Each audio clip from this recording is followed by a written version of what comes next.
¿Están viendo la diapo?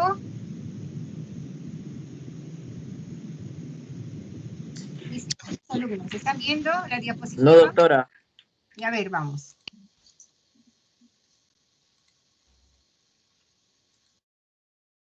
Se ve. ¿Ahora se ve? Sí, doctora. Se ve. Bien. Se ve. Sí, doctora. Ok. Buenos días, alumnos. Vamos a continuar la teoría que quedó pendiente el lunes antepasado. Vamos a empezar con tuberculosis renal, llamada también pielonefritis tuberculosa.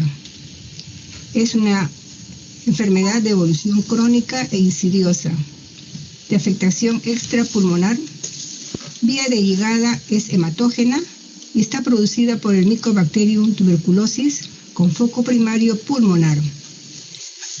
Esta enfermedad origina insuficiencia renal y muerte del paciente, esto es a largo plazo. Dentro de los hallazgos por imagen, vamos a empezar con la radiografía de abdomen simple. Acá vamos a encontrar calcificaciones y es la imagen típica del riñón Maxted. Además, estos riñones, uno o ambos, pueden ser pequeños. Acá tenemos una radiografía de abdomen simple donde estamos señalando con la flecha blanca la calcificación amorfa, heterogénea, del riñón derecho e izquierdo. Estas calcificaciones producen una atrofia, una anulación completa de la función del riñón izquierdo y es la imagen típica del riñón Maxted. Muchas veces se acompaña de otras calcificaciones cercanas, como lo que estamos viendo acá, ¿no? Miren, esas calcificaciones están en el lumen del uréter lumbar a nivel pélvico del lado izquierdo, como también se pueden encontrar calcificaciones de la mucosa de la vejiga.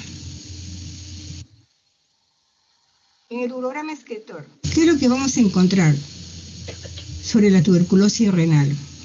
Va a haber una irregularidad papilar y del cáliz subyacente. Puede haber amputación de los fornix, de los cálices. Esto indica el signo de la mordedura de ratón. Son imágenes con pequeñas cavidades rellenas de contraste.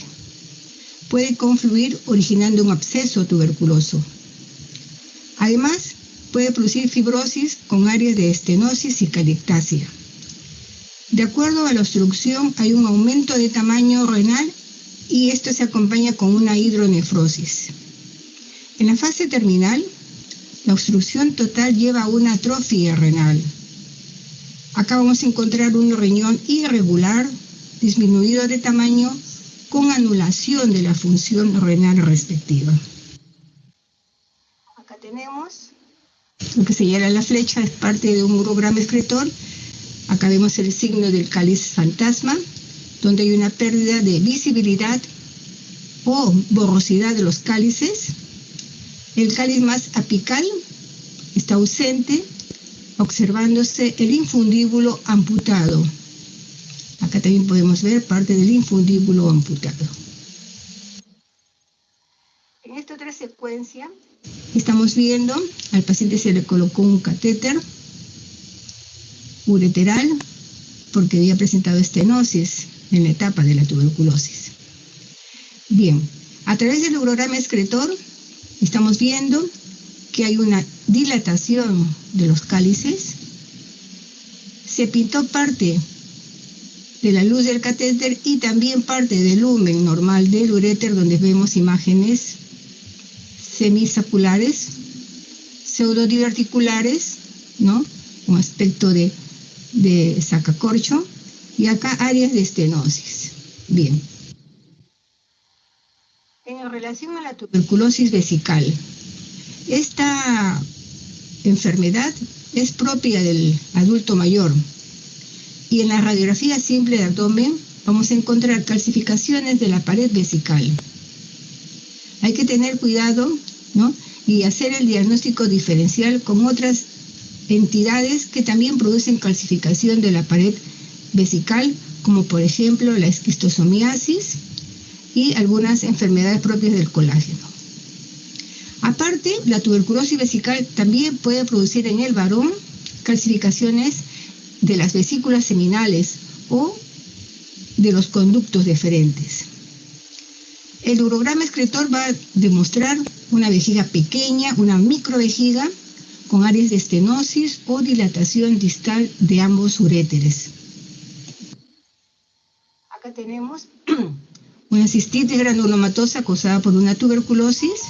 Esta es una dama de 41 años con infecciones urinarias a repetición y dolor en el hipogastrio. En el urograma excretor, como estamos viendo, sobre todo en el riñón izquierdo, estamos encontrando una dilatación de la pelvis y también de los cálices mayores. Además vemos una ectasia de todo el uréter, ¿no? Con cierta elongación, y en el tercio distal estamos viendo áreas de estenosis a nivel distal y otra próxima en la unión vésico-ureteral, como acá lo estamos viendo, es más magnificada. Esta paciente, además de su problema de tuberculosis renal, tenía, miren ustedes acá, ausencia de las apófisis espinosas, ¿no? De D12, L1 y L2. O sea, esto indica que había nacido con espina bífida. Acá tenemos otro urograma excretor, ¿no? Donde estamos viendo que la tuberculosis está afectando el cáliz inferior del riñón derecho. Acá vemos una fragmentación del grupo calicidal inferior y una ectasia con áreas de estenosis y de dilatación del uréter comprometido. Al llegar a la vejiga, miren, se está opacificando, pero estamos con una microvejiga. Es otra de las características, ¿no?, que acompaña dentro de los signos de la tuberculosis genitourinaria.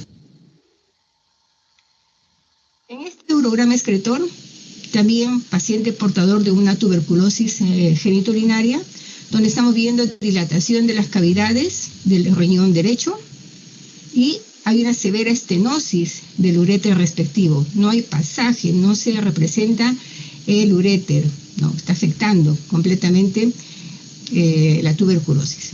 El riñón izquierdo, con él no hay problema, la función está muy bien, e incluso vemos que la eliminación del riñón izquierdo está evidenciándose con la opacificación de la vejiga. Acá tenemos otro paciente, este es otro urograma excretor, donde estamos viendo, ¿no?, como también otra de las características, cómo afecta la tuberculosis avanzada. Acá hay una gran cavidad en comunicación con el cáliz. El sistema colector es irregular, como ustedes lo ven acá, y está retráctil. En esta secuencia de este urograma excretor, vemos la placa preliminar, que sería la placa de abdomen simple. Vemos microcalcificaciones puntiformes. En el urograma excretor vemos una amputación del cáliz superior. Y en la tercera lámina es una placa ya tardía, donde comienza a llenarse de contraste esta masa y se evidencia además, ¿no?, una comunicación con las cavidades. En este otro urograma excretor vemos que la afectación de la tuberculosis es en el riñón izquierdo. El riñón derecho, como ustedes lo están viendo, la fase nefrográfica y morfológica está muy bien, representada del uréter también, y vemos una función retardada del riñón izquierdo con signo de hidronefrosis. En la tomografía computarizada es un examen sensible, sobre todo es más fidedigno que la ecografía y constituye la técnica de elección para detectar las calcificaciones y restos de hallazgos de la tuberculosis renal gracias a la administración de contraste yodado intravenoso. Como siempre, los hallazgos varían según la afectación, ya sea precoz, la tuberculosis, o la tuberculosis ya está en fase progresiva. En la fase precoz vamos a encontrar áreas de necrosis papilar que puede ser localizada o difusa. Estas son cavidades necróticas, están localizadas en la proximidad de las papilas, las cuales se rellenan de contraste en fase excretora. La papila puede calcificarse posteriormente. Se observan los cálices dilatados de manera irregular. En la fase progresiva de la tuberculosis, ¿qué es lo que vamos a encontrar a través de la tomografía computarizada? Áreas de cicatrices y estenosis que pueden afectar cualquier parte del sistema colector. Además, puede haber una hidroureteronefrosis focal o generalizada. También podemos encontrar áreas de poco realce en el parénquima renal. Encontramos un nefrograma débil, áreas hipodensas, cuneiformes. Esto es debido a lesión directa sobre el tejido o a la hidronefrosis. También puede haber un retraso en la excreción del contraste. Acá tenemos la tomografía. Vemos el riñón izquierdo con signos de hidronefrosis. En este otro corte tomográfico, y es con contraste, en la fase nefrográfica, vemos el riñón izquierdo con alteración de su morfología y hay una reducción del espesor cortical, está adelgazada la cortical. El nefrograma del riñón izquierdo es débil en comparación al riñón derecho. Estos hallazgos pueden ser debidos a la lesión directa del bacilo y a la hidronefrosis existente. Acá tenemos otra tomografía donde estamos viendo una atrofia bien evidente del riñón con calcificaciones dispersas tanto en la cortical, miren la cortical la vemos delgada, como también en la medular. Esta es la fase final del riñón comprometido por el bacilo tuberculoso. Acá hay una autonefrectomía, el riñón reduce de tamaño, ¿no? Y a esto es lo que le llamamos el famoso riñón mástil. Continuando con la exposición, vamos a entrar al estudio de la próstata a través de las imágenes. ¿Qué vamos a encontrar? Primeramente vamos a estudiar su anatomía, su radioanatomía. Sabemos que la próstata es un órgano situado en posición extraperitoneal, en el espacio pélvico, por debajo del cuello vesical y envuelve a la uretra. El peso normal de la próstata en los adultos jóvenes es aproximadamente 20 gramos. Sus dimensiones normales tienen un ancho de 3 a 4 centímetros, un largo de 4 a 6 centímetros, un espesor de 2 a 3 centímetros y un volumen prostático de 30 ml. Los estudios útiles para estimar el peso de la próstata en la tomografía, en la resonancia magnética, en la ecografía transabdominal y transrectal. O sea, tiene bastante utilidad estos exámenes de ayuda diagnóstica. En relación a la forma de la próstata, es de aspecto, tiene una forma cono, aplanado. La punta del cono representa el vértice de la glándula. Las zonas de la próstata son la zona periférica, la glándula central o interna, que incluye la zona de transición, la zona periuretral y zona central propiamente dicha. En la zona de transición es el sitio de origen de más del 95% de los casos de hipertrofia prostática benigna. Acá tenemos un esquema de la próstata en un plano sagital y un plano coronal.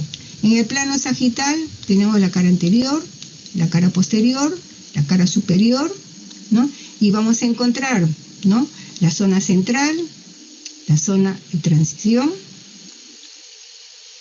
y vamos a encontrar la zona periférica. Y acá, en este corte coronal, vamos a ver la zona central, la zona de transición, la zona periférica, y en el centro vemos la uretra prostática en su segmento proximal y en su segmento distal. En relación a los métodos de diagnóstico por imagen, vamos a empezar desde lo más simple, el urograma excretor. ¿Qué es lo que aporta en el estudio de la glándula prostática?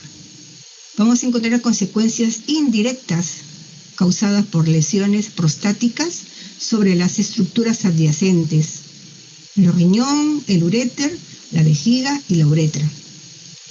El otro estudio es la uretrocistografía retrógrada. Acá vamos a encontrar el grado de obstrucción de la uretra posterior causado por los glóbulos prostáticos. ¿Qué aporta la tomografía? La tomografía detecta pequeñas lesiones prostáticas. También alteraciones pélvicas adyacentes, la estadificación en el carcinoma prostático. En relación a la resonancia magnética es de utilidad, sobre todo es casi similar a la tomografía y permiten visualizar muy bien la propia glándula y detectar lesiones que podrían pasar inadvertidas con otras técnicas de imagen. ¿Cuáles son los hallazgos radiográficos en la urografía excretora cuando estamos frente a una hipertrofia prostática, o sea, un adenoma? Vamos a encontrar una impresión lisa o regular en la base de la vejiga debido a la próstata crecida. También la vejiga está distendida, está llena de contraste, tiene un aspecto trabecular, de pared gruesa y de bordes mamelonados. Podemos encontrar también en el urograma excretor la presencia de una ureterohidronefrosis, tortuosidad y disminución de la peristalsis de los uréteres. Dentro de la vejiga podemos encontrar los famosos divertículos vesicales, que son imágenes de adición. En el tercio distal de los uréteres vamos a encontrar, como estos se encuentran un poco dilatados y elongados, vamos a encontrar una configuración en anzuelo. Sobre todo esto se ve en el segmento distal del uréter, sea el derecho, el izquierdo o de ambos. O también le llaman las orejas de Mickey Mouse, orejas de ratoncito. Y en el estudio postmiccional del urograma excretor podemos encontrar residuo postmiccional que puede ser leve, moderado o severo. Muchas veces estos pacientes con hipertrofia prostática, dentro del curso de su enfermedad, hacen retenciones urinarias, hacen globo vesical. Entonces aquí es importante, cuando uno solicita el urograma excretor, tiene que ser completo el estudio urograma excretor más cistografía, pre y postmiccional. Acá tenemos un paciente, ¿no?, que se le hizo un urograma excretor, donde vemos en la vejiga, miren la vejiga, está distendida. Este paciente tenía su sonda Foley porque hacía retenciones urinarias a repetición, entonces se le dejó casi permanentemente la sonda Foley, ¿no? Entonces el urograma excretor se le realizó y estamos viendo, acá se ve una imagen redonda de baja atenuación, que es la glándula prostática crecida. Miren cómo eleva el piso de la vejiga y los contornos son bien definidos. Eso es una característica radiológica de que nos dice que es una hipertrofia prostática benigna. Bien. Acá tenemos otro urograma excretor donde vemos el marcado aumento de volumen de tamaño de la glándula prostática y la elevación de la vejiga más evidente. En este otro urograma excretor, que está exclusivamente dedicado a evaluar la vejiga, que sería un cistograma, ¿no?, y vemos una vejiga con engrosamiento de su mucosa, una mucosa trabeculada, vemos acá los bordes mamelonados, pero son bordes definidos, y en la parte del piso de la vejiga vemos esta radiolucidez, que es la próstata que está elevando el piso de la vejiga. En un estudio postmiccional vemos que ha quedado poco residuo. En relación a la ecografía, Es una técnica más utilizada en el estudio de la glándula prostática. Existen varias formas de abordaje de la próstata. Una de ellas es la perineal, transureteral, suprapúbica, transrectal. La más utilizada son estas dos últimas, la suprapúbica y la transrectal. La vía suprapúbica. Esta determina el tamaño de la glándula prostática, la definición de sus bordes, la impronta de la vejiga urinaria y la posible repercusión sobre el sistema excretor renal. La vía transrectal es más sensible para detectar lesiones prostáticas. Esta se realiza mediante transductores de elevada frecuencia de 5 a 7.5 MHz que se introducen por el recto y permiten realizar secciones transversales, longitudinales de la glándula prostática. Además permite hacer biopsias dirigidas para estudio citológico en caso de sospecha de neoplasia. Acá tenemos la próstata normal en el plano sagital a través de una ecografía. El transductor ecográfico se sitúa dentro del recto y en consecuencia la cara anterior del paciente se localiza en la parte superior de la imagen. Acá estas flechas negras delimitan los bordes de la próstata. Tenemos acá la zona periférica y la glándula interna de la próstata. Habíamos recalcado que tanto la ecografía y la resonancia magnética son las técnicas más usadas para visualizar y evaluar perfectamente la glándula prostática. Acá tenemos, en el caso de procesos inflamatorios, la prostatitis. Acá tenemos una ecografía transrectal, el traductor entró por el recto, ¿no? Y vemos acá la glándula prostática aumentada de volumen. El parénquima es hipoecogénico, irregular. La cápsula está difuminada. Hay áreas de inflamación del tejido de la grasa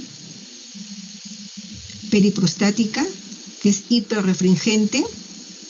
Puede haber abscesos, puede haber una hipervascularización y sobre todo dolor a la compresión con el transductor. En la parte de delante tenemos la vejiga, ¿no? Y está elevando, ¿no? Eleva el piso de la vejiga de contornos bien definidos. Estos son los signos ecográficos de una prostatitis. Cuando estamos frente a una prostatitis aguda, ecográficamente también, a través del traductor colocado en el recto, vamos a encontrar, miren acá, las flechas indican, ¿no?, una cápsula difuminada, y vemos acá, ¿no?, la grasa periprostática está inflamada. En relación al adenoma prostático, ecográficamente, ¿qué es lo que vamos a encontrar? Acuérdense que al adenoma prostático también se le llama hiperplasia nodular o adenoma. ¿Cuáles son los signos ecográficos? Hay un aumento de volumen a predominio del lóbulo anterior. Hay una elevación del piso vesical. Hay una ecorefringencia irregular. La cápsula sin solución de continuidad. Espacios grasos periprostáticos están comprimidos y escasa microvascularización. Ecográficamente también vamos a encontrar en el adenoma prostático, esto permite también a través de la ecografía evaluar el tamaño y peso de la próstata. Permite determinar de manera no invasora el volumen vesical antes y después de la micción. Permite identificar el engrosamiento de la pared vesical. Permite la observación de divertículos vesicales o imágenes de adición. Y se considera un residuo significativo alrededor de 200 centímetros cúbicos de orina o más. Acá tenemos la glándula prostática, ¿no? Haciéndose sus medidas longitudinal y transverso. Este es un crecimiento o una hiperplasia de la glándula prostática. En este otro vemos también que es una hiperplasia benigna de la glándula prostática. Acá hay el lóbulo medio, está aumentado de tamaño, vemos acá, ¿no? Está elevando y ocupando el piso de la vejiga. El adenocarcinoma prostático. Acá tenemos el estudio ecográfico transrectal, donde se aprecia, vemos acá un nódulo hipoecoico en la zona periférica izquierda, bien delimitado, altamente sospechoso de malignidad. Dentro de los signos ecográficos que presenta el adenocarcinoma, vamos a encontrar nódulo o áreas hipoecoicas posterolaterales. En relación a la cápsula, va a tener áreas de solución de continuidad por el nódulo hipoecoico. En relación a la grasa periprostática, está invadida por el nódulo hipoecoico. Va a haber invasión de la cápsula muscular del recto, incremento de la microvascularización, la presencia de ganglios regionales y también podemos encontrar metástasis de los órganos vecinos. Acá tenemos una ecografía. El traductor ingresó por el recto. Esto es en relación al adenocarcinoma. Y va a haber una invasión. Va a haber, miren, vean el tamaño, un tumor grande, bordes irregulares, ¿no? Y acá vamos a ver, ¿no?, la invasión del tumor, está invadiendo la pared del recto. ¿Cuáles son los hallazgos radiográficos en la urografía excretoria del adenocarcinoma prostático? Va a haber un defecto en la base de la vejiga que presenta contorno irregular. Va a haber un edema del cuello de la vejiga o del trígono. Un estrechamiento ureteral distal. Puede haber hidronefrosis y metástasis ósea. Por eso el estudio tiene que ser completo. Acuérdense que el urograma excretor siempre se empieza con una placa de abdomen simple, ¿no? Y en la placa de abdomen simple podemos evaluar perfectamente todas las estructuras óseas que se pueden ver. Podemos también ver si hay hepatomegalia, podemos ver si hay esplenomegalia, si se ven la sombra de los músculos psoas, ¿no? Eso es antes de inyectar el contraste y ver las características de la densidad de la pelvis ósea, de la base del piso de la pelvis, ver si se ven parte de las cabezas de los fémures. Acá tenemos un estudio tomográfico de la pelvis donde mostramos un carcinoma de próstata en la que el tumor está invadiendo la pared posterior de la vejiga. Miren cómo está invadiendo, está carcomiendo, ¿no? Acá está con contraste. En relación a la metástasis hematógenas del adenocarcinoma de próstata, sabemos que el hueso es afectado en un 85%. Los sitios más comunes de metástasis ósea es la pelvis, la columna dorsal, lumbar, el fémur y las costillas. La gamografía ósea con el uso de radionúclidos es más sensible que el surve óseo. El 80% de las lesiones óseas son osteoblásticas, el 5% son osteolíticas, entre el 10 al 15% son metástasis de tipo mixto. Acá tenemos una columna lumbosacra en incidencia frontal, donde estamos viendo la metástasis de tipo osteoblástico. Miren, la densidad es homogénea, ¿no? Se ha perdido las características de los pedículos vertebrales, ¿no? Esta metástasis no destruye el hueso, no es de tipo osteolístico, no destruye, es osteoblástico. También vamos a encontrar imágenes algodonosas, miren, dispersas en el sacro y también en la cabeza y parte del trocánter menor del fémur izquierdo. Esta es una parte, esto no es un survey óseo, el survey óseo es completo. Se estudia cráneo, columna cervical, columna dorsal, lumbar, miembros superiores, miembros inferiores, toda la pelvis ósea. Ese es el estudio completo del survey óseo. También habíamos hablado sobre la gammagrafía ósea normal. Acá vemos, ¿no?, el uso de radioisótopos por vía endovenosa y la distribución, ¿no?, es a nivel, con ayuda de una proteína, es a los huesos. Acá es normal, no hay hipercaptación, no hay nódulos calientes que indican metástasis. Esta es una gammagrafía normal. Y acá vemos una gammagrafía patológica donde hay hipercaptación, nódulos calientes a nivel de las costillas, ¿no?, parte de la cabeza del húmero, tanto del derecho como del izquierdo, en la pelvis ósea y también a nivel de la columna dorsolumbar, y en forma difusa vemos en parte de la cabeza de ambos fémures. Esta es una metástasis causada por un adenocarcinoma de próstata. Bien, terminamos este segmento. Vamos a entrar a lo que es traumatismos genitourinarios. El traumatismo genitourinario actualmente es, como vemos que hay tantos accidentes automovilísticos, es una de las causas, ¿no?, que producen problemas, ¿no?, traumatismos cerrados de los diferentes órganos. En este caso, como me toca hablar sobre traumatismo, vamos a dar una miradita a lo que son los traumatismos renales, a los traumatismos ureterales, a los traumatismos se dan en la vejiga, en la uretra y también a nivel genital. En relación a los traumatismos renales, vamos a estudiar la epidemiología. Estos traumatismos representan del 1 al 5% de todos los traumatismos.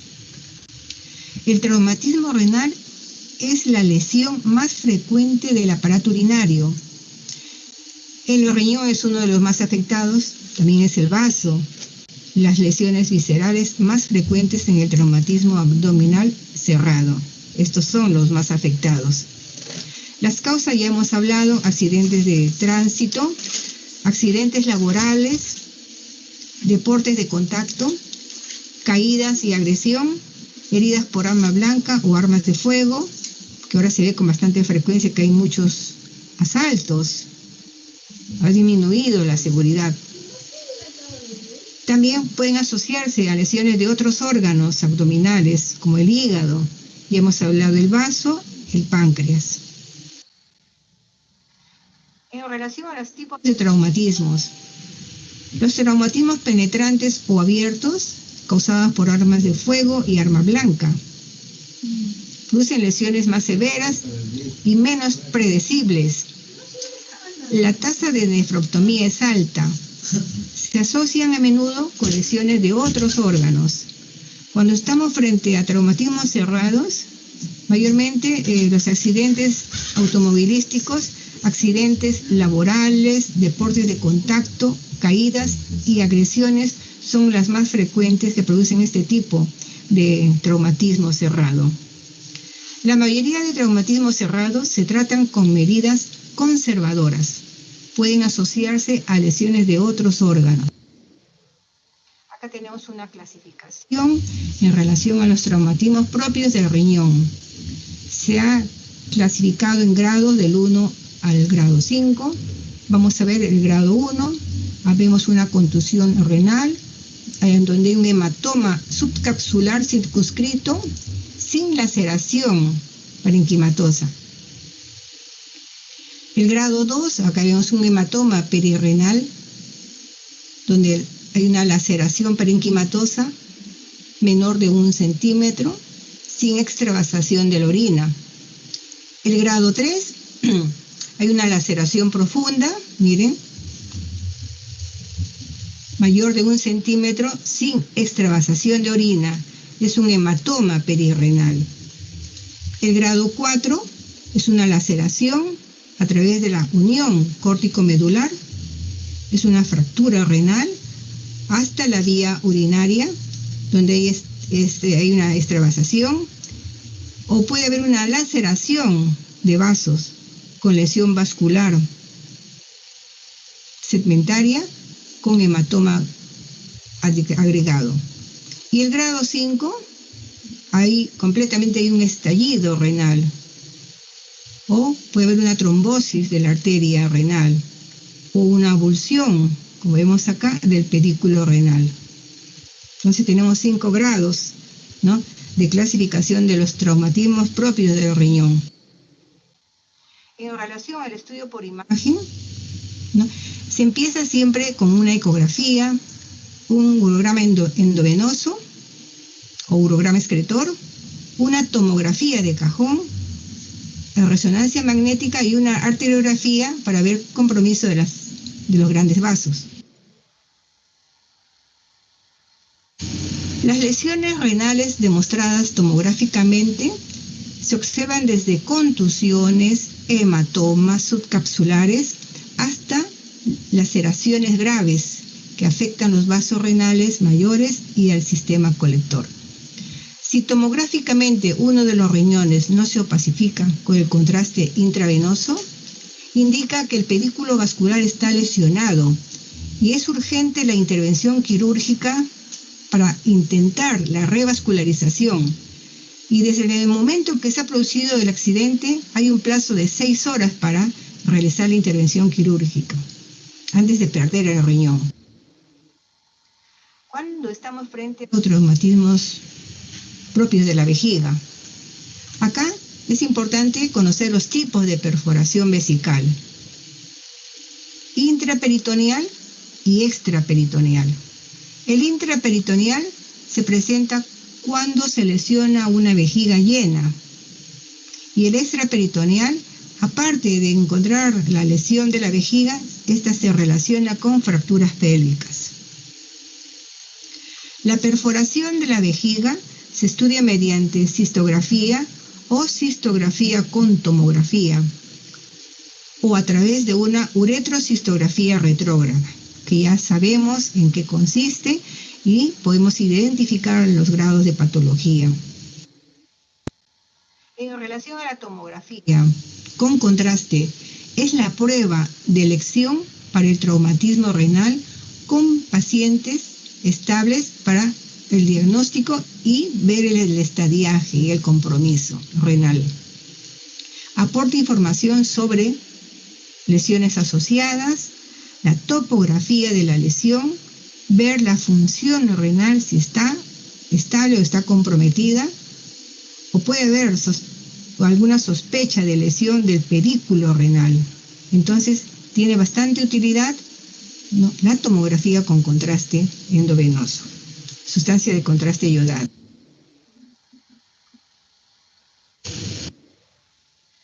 Acá tenemos varios cortes tomográficos donde vemos diferentes tipos de compromiso o daño renal. Acá vemos un hematoma perirrenal en el riñón izquierdo. Acá vemos una fractura renal, el compromiso es más amplio, miren. Acá vemos un estallido, prácticamente se ha perdido la cápsula de Gerota, estallido renal. Y acá vemos una trombosis de la arteria renal. Acá tenemos un urograma excretor normal. Miren, así es que debemos nosotros de evaluar siempre los urogramas excretores cuando no existe ningún compromiso traumático. En este otro caso es un urograma excretor o pielografía endovenosa, donde vemos el compromiso traumático, se ha perdido la continuidad del contorno externo del riñón izquierdo y hay una extravasación de los cálices menores del grupo inferior. Miren, aquí hay un daño causado por un traumatismo. En un cistograma retrógrado, ya sabemos, puede ser un cistograma retrógrado o una uretrocistografía retrógrada. Acá se ingresó con una sonda Foley y el contraste se administra a través de la sonda Foley. Contraste iodado, estamos representando acá la vejiga. Y el traumatismo vesical, vemos que hay una extravasación del contraste que está limitando la pelvis, el espacio retrovesical. Está focalizado y no hay invasión a las asas intestinales. Tampoco no hay alteración de fractura de la pelvis ósea. Esta también es otro cistograma por vía retrógrada. Acá vemos un traumatismo vesical con ruptura intraperitoneal. Acá sí hay una extravasación del contraste que se difunde entre las asas intestinales. Acá vemos que el compromiso es mayor. En esta tomografía con contraste es un traumatismo cerrado del riñón izquierdo. Hay un gran hematoma perirrenal limitado por la fascia de Gerota. Miren, está limitado, no sale. Y hay una extravasación intensa del contraste, está difuminado dentro del riñón izquierdo. Ecográficamente, nosotros, para representar un traumatismo renal, ¿qué vamos a ver? La presencia de un hematoma subcapsular hipoecoico con dilatación de la vía excretora. En un urograma excretor, ¿qué vamos a encontrar cuando estamos frente a un traumatismo cerrado? Acá vemos el riñón izquierdo comprometido, está acá señalando por el círculo, y hay una fístula en el polo inferior del riñón. Miren, todo está acá, el contraste está focalizado en el polo inferior. Hay una comunicación anómala. Parte del urograma excretor, cuando el daño es a nivel del uréter, acá vemos, miren, hay una extravasación, una alteración completa de la morfología del uréter izquierdo, comparándolo con el uréter derecho, que es normal. Acá hay una extravasación, acá se ve, el contraste está saliendo de la cavidad retroperitoneal. Cuando estamos frente a traumatismos de la uretra, también hay que tener mucho cuidado. Acá tenemos una uretrocistografía retrógrada normal para comparar. Y acá tenemos el daño. Miren, prácticamente hay una extravasación. No se representa la uretra anterior ni posterior. El contraste logró pintar en forma difusa. Miren, hay extravasación del contraste, ¿no? Entonces, aquí el daño es bien evidente, que es bien severo. Acá tenemos otra uretrocistografía retrógrada. Este paciente ya había sido intervenido. Vemos acá clips de una cirugía previa, ¿no? Pero miren, vemos que acá hay una fractura del piso de la pelvis ósea y la sonda llegó a entrar a la vejiga y vemos que hay un hematoma pelviano.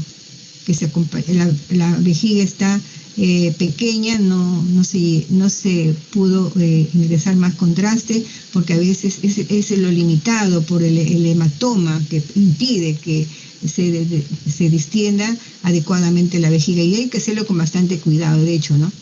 Porque podemos encontrar también otro tipo de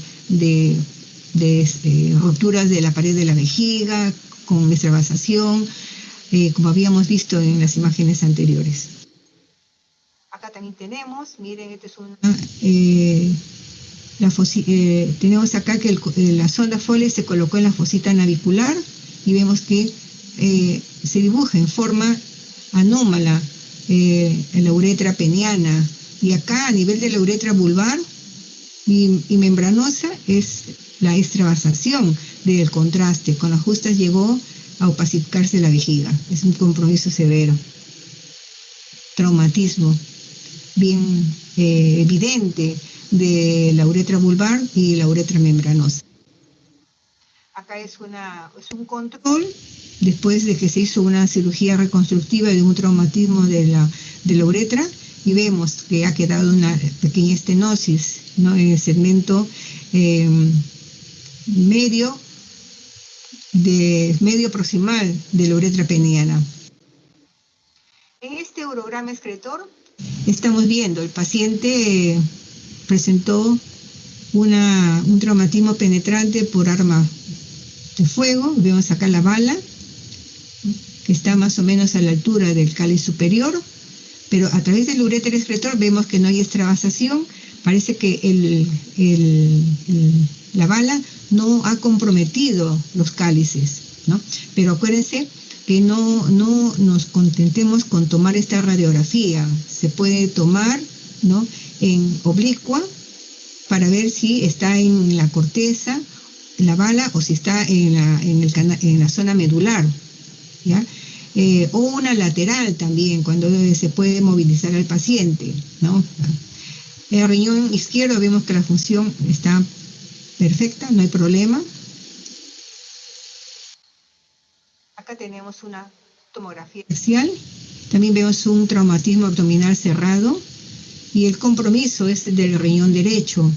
Hay una ruptura del uréter, por eso que hay una extravasación del contraste y que está rodeando a la pelvis renal. En este urograma excretor también es un traumatismo cerrado donde vemos una ruptura del uréter derecho y una gran extravasación del contraste en la pelvis renal y en el uréter proximal. No hay pasaje del contraste al tercio distal del uréter derecho. Bien, gracias. Gracias totales. Damos por concluido esta parte que quedó pendiente. Entonces, agradezco su participación y espero que hayan entendido y